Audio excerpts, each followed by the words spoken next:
Merci, Chérif, pour cette question d'actualité.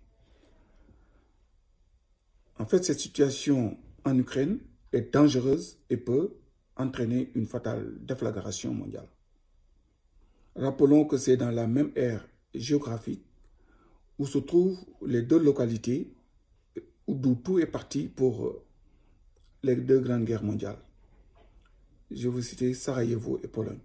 Mais par-delà la même aire géographique, c'est le sentiment nationaliste et la volonté d'expansion qu'on voit chez Poutine qui ont été les facteurs déclencheurs des deux grandes guerres mondiales.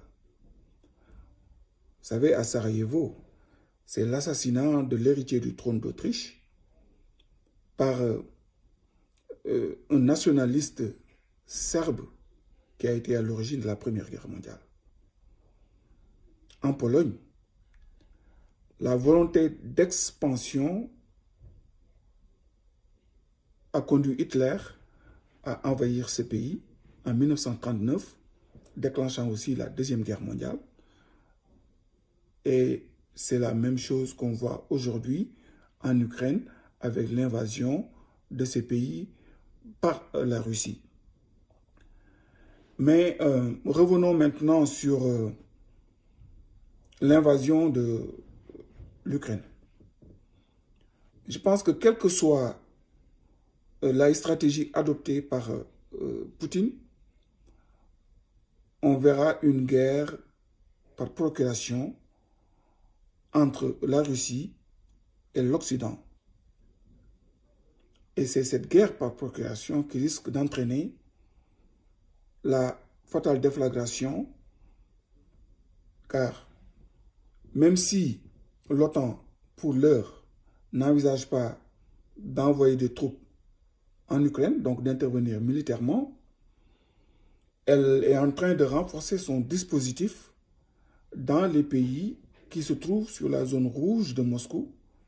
Et parmi ces pays, il y a la Pologne, qui est aussi membre de l'OTAN, je crois, depuis 1999. Mais toute action à partir de la Pologne pourrait entraîner une réaction de la Russie contre ces pays, et ce serait le déclenchement d'une grande guerre dans la mesure où ce serait l'OTAN qui serait directement attaquée, et l'OTAN n'aurait pas d'autre choix que d'entrer en action et de déclarer la guerre à la Russie. Mais dans ce scénario, il ne faut pas penser que la Russie restera seule. Il y a déjà un rapprochement avec la Chine qui se dessine. Vous avez vu que la Chine n'a pas condamné cette intervention en Ukraine.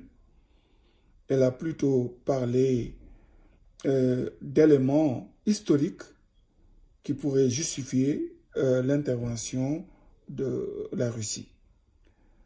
Mais il faut dire que pour la Chine, l'Ukraine est un laboratoire. Et la Chine est en train de tester les Occidentaux, de les observer en direction de Taïwan. Car la Chine a aussi des prétentions pour Taïwan. Et si l'OTAN et l'Occident ne font rien pour l'Ukraine, alors la voie sera libre pour la Chine d'envahir aussi à son tour Taïwan. Et ça, c'est quelque chose qui est dans le possible. C'est pourquoi ce qui se passe actuellement en Ukraine est déterminant et il faut le suivre de très près. Merci.